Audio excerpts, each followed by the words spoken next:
గోదావరి గర్జిస్తోంది. వరద ఉధృతి గంటకు పెరుగుతోంది. కాళేశ్వరం నుంచి భద్రాచలం వరకు అధికారులు హై అలర్ట్ ప్రకటించారు. కాళేశ్వరం దగ్గర ఇప్పటికే మొదటి ప్రమాద హెచ్చరిక జారీ చేశారు. అక్కడ ఉన్న సరస్వతి పుష్కర ఘాట్లు పూర్తిగా నీట మునిగాయి. మేడిగడ్డ బ్యారేజ్ దగ్గర ఏకంగా 10 లక్షల క్యూసెక్కుల వరద పారుతోంది. ఇక రామన్నగూడెం దగ్గర చూస్తే ప్రవాహం 3వ ప్రమాద హెచ్చరికకు దగ్గరగా ఉంది.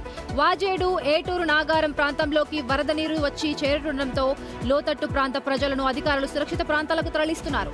ఎవరూ నది వైపు వెళ్లొద్దని గట్టిగా హెచ్చరిస్తున్నారు. మోర్ డీటెయిల్స్ మా రిపోర్టర్ వేణు అందిస్తారు. వేణు, ఇప్పటికైతే నదులన్నీ కూడా డేంజర్ లెవెల్లో ప్రవహిస్తున్నట్టు తెలుస్తోంది. అయితే ముఖ్యంగా ప్రజలను కాపాడడానికి అధికారులు ఎటువంటి అవగాహన కనిపిస్తున్నారు?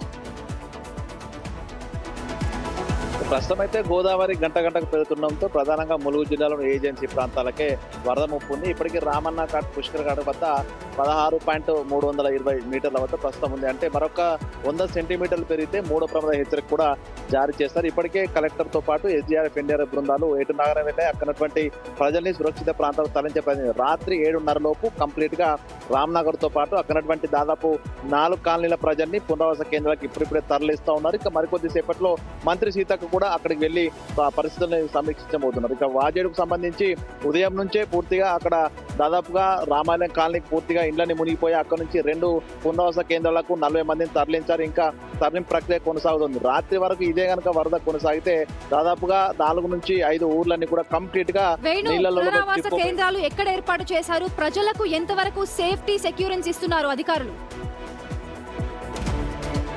ప్రస్తుతం ఏటూరు నాగారము, వాజేడు, వెంకటాపురం 3 మండలాల పరిధి లోపల స్కూల్స్, అదేవిధంగా గురుకుల హాస్టల్స్ లోపల ప్రస్తుతం పునరావాస కేంద్రాలు ఏర్పాటు చేశారు.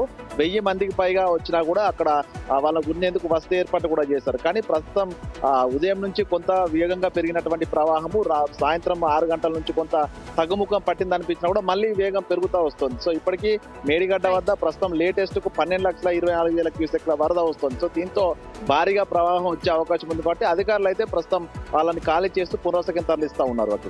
Right, thank you Venu.